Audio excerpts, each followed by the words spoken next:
السلام عليكم ورحمة الله وبركاته. ايه رأيكم بقى في طبق فول كده متظبط ومتروق للفطار؟ حاجة كده عظمة.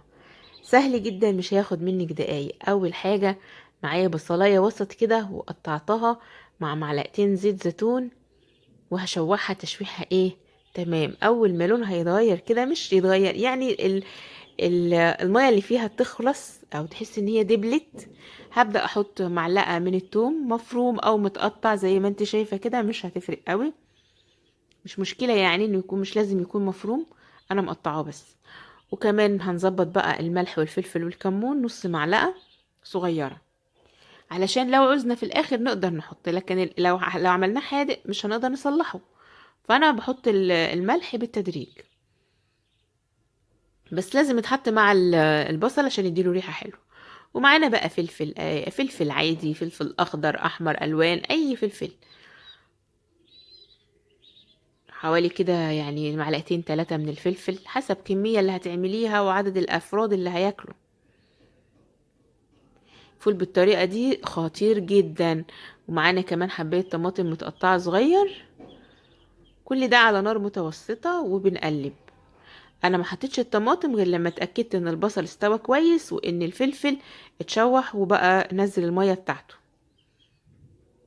بعد كده بقى مادام حطينا الطماطم، هنسيبها مع نفسها كده، نهدي عليها النار وممكن كمان نغطيها، علشان خاطر تاخد وتدي. انا عايزة الطماطم تستوي وعايزة الخضار ده كله يستوي. اضافة كمان معلقة بقدونس اخضر او كزبرة، او بتاع ده كرفس اللي لقيته عندي، اي حاجة خضرا تديكي طعم حلو جدا. بس الاصلي الاساس بقدونس. طبعا اي كمية فول عندك هتفعصيها كده، نهرسها يعني، هرسنا الفول بالشوكة كده. واول ما نحس ان الحاجات ديت الخضار ده استوى، حسيت ان هو نشف قبل ما يستوي كويس، حطيت حوالي ربع كوباية من المية وغطيت عليه وسبته مع بعض وهديت عليه النار عشان يستوي، بحيث لما احط الفول يبقوا كلهم دايبين في بعض، ما يبقاش الخضار ناشف وسليم كده، يبقى كله دايب في بعضه كده، تاخدي طعمه بس ونكهته. بعد كده بقى هنبدأ نضيف الفول. لما نضيف الفول هنسيبه برضو مع بعض، هنسيبهم حوالي بتاع 5 دقايق 10 دقايق، ياخدوا ويدوا كده مع بعض عشان الفول ياخد من نفس طعم الخضار بتاعنا. ريحة الطريقة ديت او الوصفة ديت وطعمها خطير جدا جدا. ناس كتير بتقول ان الوصفة دي اصلها يمني، ناس بتقول ان هي مصرية. يا ريت بقى تقولوا لنا لو انتوا بتعملوا الوصفة دي من زمان، لو حد بيتابعنا من اليمن او من مصر يقول لنا الوصفة دي ايه رأيك فيها، ايه يمنية ولا مصرية؟ بشوف ناس كتير يقولوا ايه فوت بالطريقة المصرية، بس انا بقى اللي انا اعرفه ان الطريقة دي يمنية، شهادة لله. يعني اهل اليمن من زمان من قديم الازل بيعملوها، وانا بشوف برضو في تركيا وفي سوريا بيعملوها، ومش عارفة بقى هي اصلها ايه.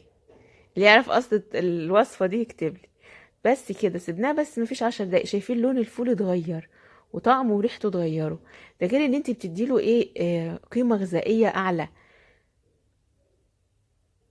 ان نحطه بقى ونزينه انا كنت شلت شوية من الخضار وانا بشوحه علشان ازين بيه الوش بتاع الفول كده. لو عندك طحينة برضو هتحطي طحينة تبقى جميلة جدا. ممكن تحطي برضو معلقتين زيت زيتون كده على الوش، بس انا ما بحبش الزيت الزيادة حتى لو زيت زيتون. عامة اي حاجة بتزيد عن حدها يعني متبقاش حلو. وبألف هنا وشفا. هنزين بقى طبق الفول بتاعنا بالطريقة اللي تعجبنا، وتقدميه بقى على الفطار، سهل جدا وسريع وجميل جدا. يا ريت بقى متنسوش تعملوا لايك. شكرا والسلام عليكم ورحمة الله وبركاته.